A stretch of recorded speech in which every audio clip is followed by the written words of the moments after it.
Tonight on the National Rundown, we take a look at a ship that came home, we learn more about a deep space discovery, and you'll want to hear information on the attack in Nigeria.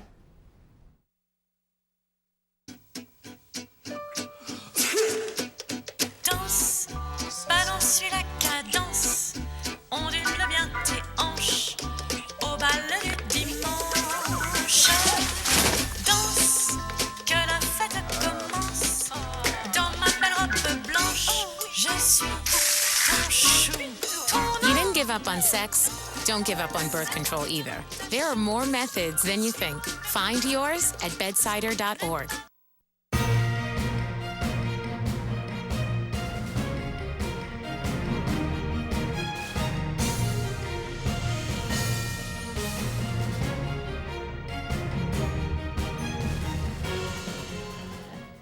Good evening and welcome to the National Rundown. I'm Jenna Lundstead. And I'm Rich Shue. The 5-week armed occupation at the Oregon Wildlife Refuge has ended peacefully as the last 4 anti-government activists surrendered to FBI agents. The last occupier, David Fry, was arrested at 11 a.m. The standoff had an audience of more than 30,000 people listening live over a total of 18 hours. The occupation was recorded live on YouTube. Fry, along with 3 other occupants, will be facing federal charges. And now let's see how the anthem of the ship Seas crew is handling their return home. After a nightmare at sea, passengers of the Anthem of the Seas cruise ship are back on solid ground, sharing tales of a dream Caribbean vacation gone wrong. The wind was coming through the doors. We thought it was going to break the glass. We slept on the sofa because we didn't think we was going to make it. The 200,000-ton liner set sail for the Bahamas last weekend, but got caught in a major winter storm in the Atlantic. The vessel was battered by 30-foot waves and hurricane-force winds. I was on deck 8 and I could see the water coming up to our balcony. Dennis Marr was on the cruise with his family. They spent hours on lockdown in their rooms while the ship's captain navigated out of the storm. My sisters and my brother were pretty distraught. My mom was okay. I mean, they opened up the minibar, so that was good for her. Royal Caribbean officials say they're reviewing the company's storm avoidance policies to ensure an incident like this never happens again. It should never happen. We've got to do better. We can't ask guests that are coming to us for a dream vacation to experience those kinds of conditions. Some rattled passengers say they're done. I'm not going to hold it against them. I'm just never going to cruise again. The Coast Guard will inspect the ship before it heads out on its next voyage this weekend. Don Champion, CBS News, Bayonne, New Jersey. LG is teasing its newest flagship device, the LG G5, in a blog post. The Korean tech giant showed off the translucent cover, a dubbed quick cover. The idea is that you can answer your phone and do other basic functions without having to reveal the entire screen. The new phone, along with its fancy cover, will be released at Mobile World Congress in Spain next month. Financial giant Morgan Stanley is set to pay back $3.2 billion for misleading investors into mortgage-backed securities, according to the state and federal officials Thursday. The case stems from a task force unveiled in 2012 to investigate misconduct from the financial crisis. New Jersey Governor Chris Christie announces he's suspending his bid for the Republican nomination. After garnering little support in both Iowa and New Hampshire, the governor returned to New Jersey. His withdrawal had been anticipated. Businesswoman Carly Fiorina also suspended her campaign. And now we send things over to Alexis with a quick look at sports news. Alexis? Thanks, guys. Buffalo Bills running back LeSean McCoy is under investigation after being allegedly involved in a Philadelphia nightclub assault against 2 off-duty cops this weekend. According to the police, the group of officers ordered a few bottles of champagne. One of the men in McCoy's group took one of the bottles from the officer's hands, resulting in a brawl. The final decision on the fate of the former Philadelphia Eagle is up to the prosecutors. Now to the NHL. Maple Leafs forward Nazem Kadri is facing a $5,000 fine for a throat-slashing gesture aimed towards the Flames defenseman Mark Giordano during Tuesday's win. And after nearly losing his life in October, Lamar Odom made his first public appearance today at the Kanye West fashion show in New York City. The former NBA player was spotted with ex-wife Khloe Kardashian. That's all for sports. Back to you guys at the desk. Thanks. Earlier today, scientists announced after decades of efforts, they can now detect gravitational waves that are deep in space. After the billion-dollar physics experiment was created and used, scientists came to the conclusion that the astronomy is in a new era.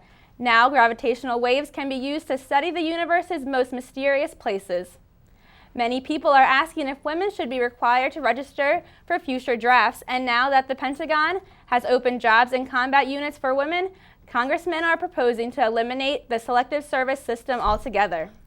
Nearly 2 years after Harrison Ford broke his leg while filming Star Wars: The Force Awakens, British authorities are set to charge Disney's subsidiary, Foodle Productions, for violating workspace safety laws. Coming up after the break, we'll take a closer look at how the Zika virus is affecting the Olympics.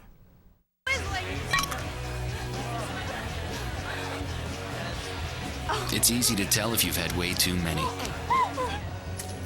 But what if you've had just one too many? Buzz driving is drunk driving.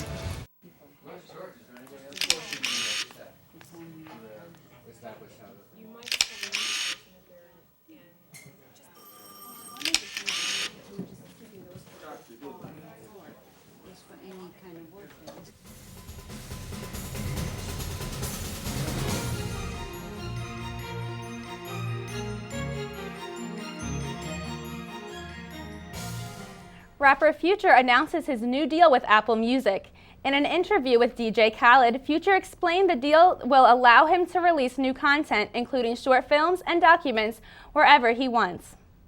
5 people were arrested today in connection with the deadly gas explosion in the East Village of Manhattan earlier last spring. 4 of them will be charged with involuntary manslaughter. The blast caused the deaths of 2 people, a large number of injuries, and the collapse of 3 buildings. Now Rob will give us the latest in entertainment news. Thanks, guys. Donald Trump and the Spanish broadcasting company Univision reached a settlement over a highly publicized lawsuit that was filed in June 2015. Trump sued for $500 million because the network did not air the Miss USA and Miss Universe pageant shows, which are both owned by Trump. Univision decided not to air the pageants because of remarks about Mexican immigrants made by Donald Trump early in his presidential campaign. Both Trump and Univision say they are glad they can move forward. The terms of the settlement remain confidential. The highly anticipated Marvel film Deadpool rolls into theaters tomorrow, but there are some early showings in select theaters tonight. Deadpool is the latest comic book hero turned into a big screen movie by Marvel, but this time the company decided to make its first rated R film. It will be interesting to see how this will affect the ratings. Now let's turn to Stephen for our World News Minute.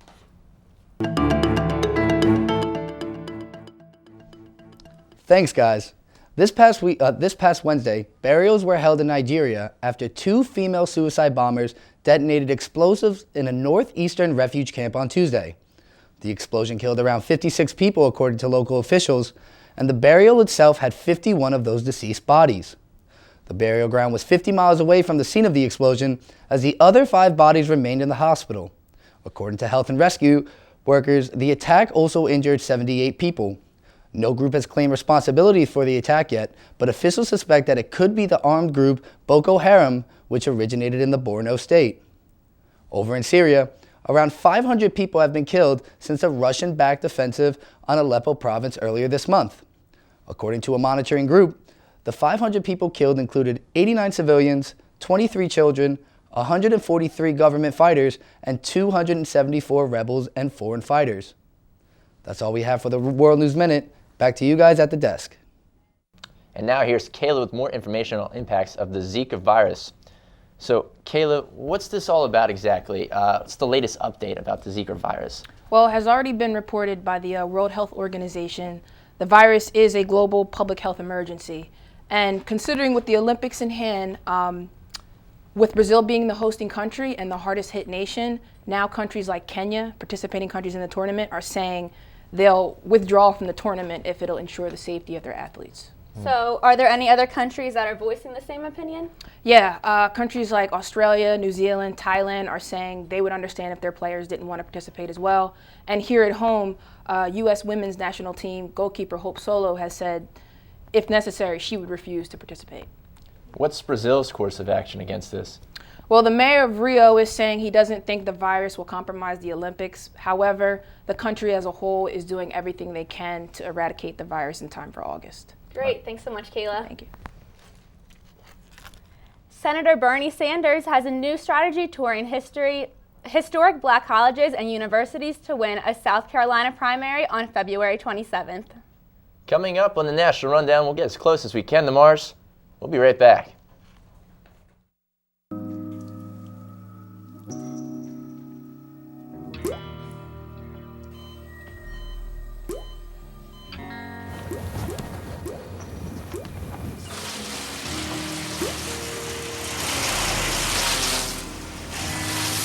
There are a million places you'd never consider texting. So why would you do it while driving? Leave risky driving to the professionals. Stop the texts, and together we can stop the wrecks.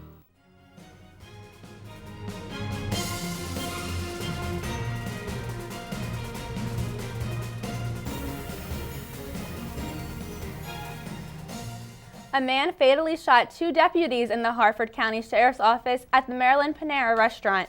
The incident began when the former wife of a man called the police out of concern for her family's safety. The shooter was identified as David Brian Evans, who was 68. The city of Cleveland files a lawsuit against the estate of Tamir Rice for an unpaid ambulance bill. The 12-year-old boy was fatally shot by police in November of 2014.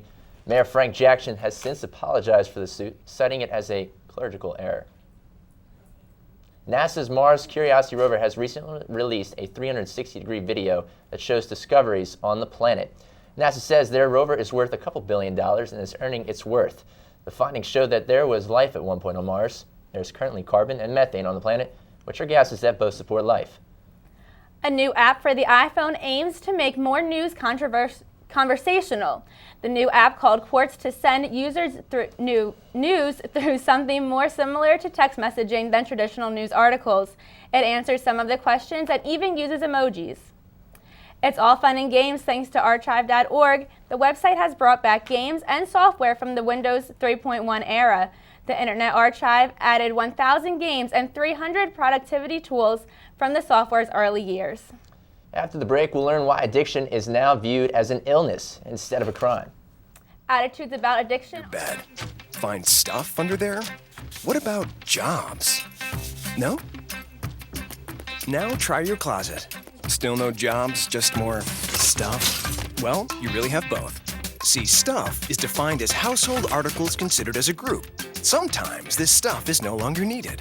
Wait, no longer needed? That can't be right. Because remember those jobs you were looking for? Those are really needed. And they're the stuff inside your stuff. Our job is to unlock those jobs. And it starts when you donate your stuff to your local Goodwill. Here's how we do it. When you donate to Goodwill, we sell your stuff to provide job training for people right here in your community. So just by teaming up with Goodwill, you help create jobs. And isn't that worth parting with the leftover keytar from your 80s cover band? Goodwill. Donate stuff, create jobs.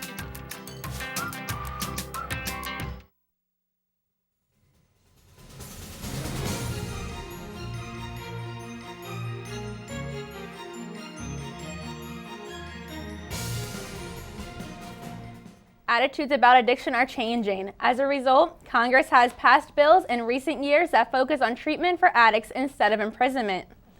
Facebook is trying to bring back the develop silent films. The social media juggernaut has released a new set of features designed to help businesses create and feature videos that don't depend on sound. Whole Foods will be opening a new line of stores called 365 that are building the idea of being more affordable. The company has signed 13 leases for the new store. One of the first will be opening in Los Angeles in May. In addition, 2 more locations will open up in July and August. Now let's turn to Samantha, who has the weather forecast. Samantha? Thank you guys. Samantha Barrett here with the weather. Tonight we are getting pretty cold, and it will be pretty cold for a few days. Tonight we're getting all the way down to 18. It will be clear but very cold, so layers, blankets, heat, get it all going.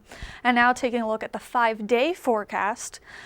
Friday, it will be a little sunny with some clouds mixed in. We are getting up to 28 degrees with a low of 21, so still pretty cold, but not as bad as we move into Saturday. Saturday is where we're really concerned. It will be bright and sunny, but it will be very cold. Only 19 degrees is the high and the low is 3, so please be very careful if you go outside, and if you don't have to, don't. Sunday, it will be sunny. We are reaching a high of 21 and a low of 10. Monday, sunny with a little bit of clouds. 34 is our high, 30 is our low. And Tuesday, we will be seeing rain with the high of 48 and a low of 30.